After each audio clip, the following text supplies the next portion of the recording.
કેલિફોર્નિયાના ઓન્ટારિયોમાં એક undocumented immigrant truck ડ્રાઈવરે કરેલા અકસ્માતમાં 3 લોકોના મોત થતાં આ મામલે સમગ્ર અમેરિકામાં ભારે હોબાળો થયો છે.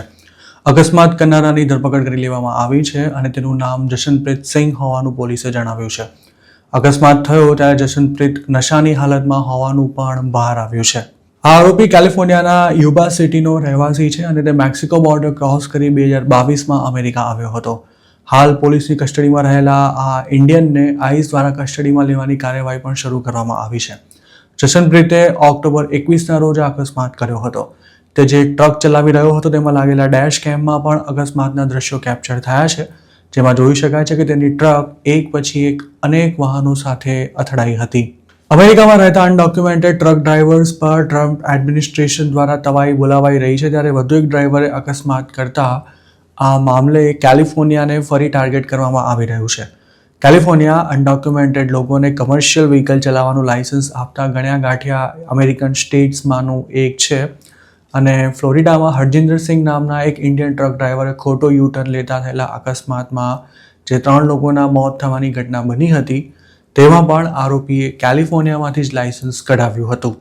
ફ્લોરિડાના કેસમાં આરોપી ટ્રક ડ્રાઈવરને ઇંગ્લિશ તેમજ ટ્રાફિકની બેસિક સાયન્સનું પણ પૂરતું નોલેજ નહોતું, તેમ છતાં પણ તેને કઈ રીતે લાયસન્સ મળી ગયું હતું તેને લઈને અનેક સવાલો પણ ઊભા થયા હતા અને આ અંગેની તપાસ હાલ પણ ચાલુ છે. તો બીજી તરફ જશનપ્રીત સિંઘના કેસમાં કેલિફોર્નિયા ટ્રાન્સપોર્ટ ઓફિશિયલ્સે એવો દાવો કર્યો હતો કે ફેડરલ ગવર્મેન્ટે આરોપીને વર્ક પરમિટ આપી હતી, જેના આધારે તેનું લીગલ સ્ટેટસ કન્ફર્મ થયા બાદ તે ફેડરલ રિયલ આઈડી મેળવવાને પણ પાત્ર બન્યો હતો. જશનપ્રીતની મંગળવારના રોજ કેલિફોર્નિયા હાઈવે પેટ્રોલ દ્વારા ધરપકડ કરવામાં આવી હતી. તેણે અકસ્માત કર્યો ત્યારે પોતાની ટ્રકથી 8 વ્હીકલ્સને અડફેટે લીધા હતા, જેમાં 3 લોકોના મોત થવાની સાથે 4 લોકો ઘાયલ પણ થયા હતા અને તે તમામને હાલ હોસ્પિટલમાં એડમિટ કરાવવામાં આવ્યા છે. આરોપી જશનપ્રીત પર ડ્રગ્સનો નશો કરી ડ્રાઈવ કરવાની સાથે માનવવધનો ચાર્જ પણ લગાવવામાં આવ્યો છે. સેન બેર્નાર્ડિનો કાઉન્ટી જેલના રેકોર્ડ અનુસાર જશનપ્રીત સિંઘને વેસ્ટ વેલી ડિટેન્શન સેન્ટરમાં કોઈ બેલ વિના જ રાખવામાં આવ્યો છે.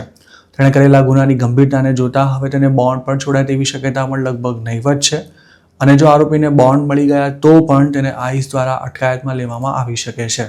હરજિંદર સિંઘે ફ્લોરિડામાં અકસ્માત કર્યા બાદ ઓગસ્ટ 2025થી જ યુએસ ગવર્મેન્ટે કમર્શિયલ ટ્રક ડ્રાઈવર્સને વર્ક વિઝા આપવાનું બંધ કરી દીધું હતું. એટલું જ નહીં, આ દુર્ઘટના પછી ઇંગ્લિશ ન જાણતા હોય તેવા ટ્રક ડ્રાઈવર્સ સામે કડક કાર્યવાહી શરૂ કરાતા ઘણા ઇન્ડિયન ટ્રક ડ્રાઈવર્સે આ ધંધો છોડી દીધો હતો. જોકે 1-2 મહિના બાદ અમુક લોકોએ સ્ટેટની અંદર ટ્રક ચલાવવાનું શરૂ કર્યું હતું, પણ જશનપ્રીતે કરેલા અકસ્માત બાદ જે લોકો કામ શરૂ કરવાની હિંમત કરી શક્યા હતા તેમને પણ હવે ફરી ઘરે બેસવું પડશે. હરજિંદરે ઓગસ્ટમાં અકસ્માત કર્યા બાદ ફ્લોરિડાએ હજુ ગયા અઠવાડિયે જ વોશિંગ્ટન અને કેલિફોર્નિયા સ્ટેટ સામે કોર્ટમાં લોસૂટ ફાઇલ કર્યો છે. ઇન્ડિયાથી ઇલીગલી અમેરિકા જતા પંજાબ અને હરિયાણાના યુવકો વર્ક પરમિટ મળી ગયા બાદ વોશિંગ્ટન અથવા કેલિફોર્નિયા સ્ટેટમાંથી ટ્રક ચલાવવાનું લાયસન્સ મેળવી લેતા હોય છે.